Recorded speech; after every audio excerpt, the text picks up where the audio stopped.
বন্ধুসকল, আজি মই আপোনালোকক দেখুৱাম যে ইমেইল আইডি বা গুগল একাউণ্ট এখন কেনেকৈ খোলে। তো প্ৰথমে আমি জিমেইলত যাম।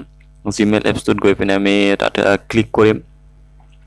তো আপোনালোকে দেখিছে মোৰ ইয়াতে অলৰেডি একাউণ্ট এখন আছে। তো আমি কি কৰিম, ইনবক্সৰ কাষত যিটো এটা আইকন আছে, তিনিডাল যিটো আঁচ আছে, সেই আঁচটোত আমি ক্লিক কৰিম। ক্লিক কৰি পিনে আমি দেখিম আমি এখন ড্ৰপ ডাউন লিষ্ট আছে। তো ড্ৰপ ডাউন লিষ্টত আমি ক্লিক কৰিম। তো ক্লিক কৰি আমি তাত তলত পাম এড একাউণ্ট, আৰু আমি এই এড একাউণ্টত ক্লিক কৰিম। ক্লিক কৰি পিনে আমি কি কৰিম, ইয়াতে ইমেইল আৰু ফোন নম্বৰ আছে। তো তলত আছে ক্ৰিয়েট একাউণ্ট। তো আমি ক্ৰিয়েট একাউণ্টত ক্লিক কৰিম।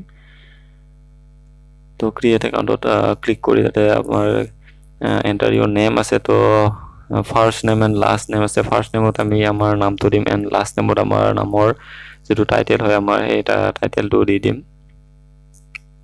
তো তাৰপিছতে আমি নেক্সট ক্লিক কৰিম। নেক্সট ক্লিক কৰাৰ পিছত দেখিব ফোন নম্বৰ আহিছে। ইয়াতে ফোন নম্বৰ টাইপ কৰিব আহিব। মই ইয়াতে আগতে ফোন নম্বৰ আছিলে, তো মই এইটো এটা বেলেগ নম্বৰত মই ইমেইল আইডি কৰিম। তো মই বেলেগ নম্বৰ এটা দি আছোঁ। তো আপোনালোকে যিকোনো নম্বৰতে ইমেইল আইডি এটা খুলিব পাৰে। মই এটি নম্বৰ দিছোঁ, তাৰপিছত নেক্সট মাৰিছোঁ। দেন ভেৰিফাই আহিছে। তো ভেৰিফাই ক্লিক কৰিম। ভেৰিফাই ক্লিক কৰাৰ পিছত কি হ'ব, আপোনালোকৰ মোবাইলত এটা ভেৰিফাই কোড যাব। তো সেই ভেৰিফাইডটো কোডটো বহাই পিনে আপোনালোকে নেক্সট কৰিব। নেক্সট কৰাৰ পিছত এটা গুগলে বিচাৰিব বেছিক ইনফৰমেশ্যন। তাতে আপুনি ডেট অফ বাৰ্থ বহাব লাগিব আৰু জেণ্ডাৰটো মেল বা ফিমেল বহাব লাগিব। দেন আমি নেক্সট ক্লিক কৰিব লাগিব। নেক্সট ক্লিক কৰাৰ পিছত আমি কি কৰিম, আমি যিকোনো মেইল আইডি এটা দি দিম।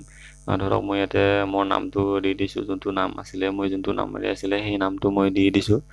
তে নামটো দিয়াৰ পিছত আমি কি কৰিম, নেক্সট কৰিম। নেক্সট কৰাৰ পিছত ইয়াতে গুগলে কৈছে যে the user name is already থাকে। তো আমি কি কৰিম, তলত আমাক গুগলে কি কৰিছে, ছাজেকশ্যন কেইটামান ইমেইল আইডি দি দিছে। কাৰণ মই যোনটো ইমেইল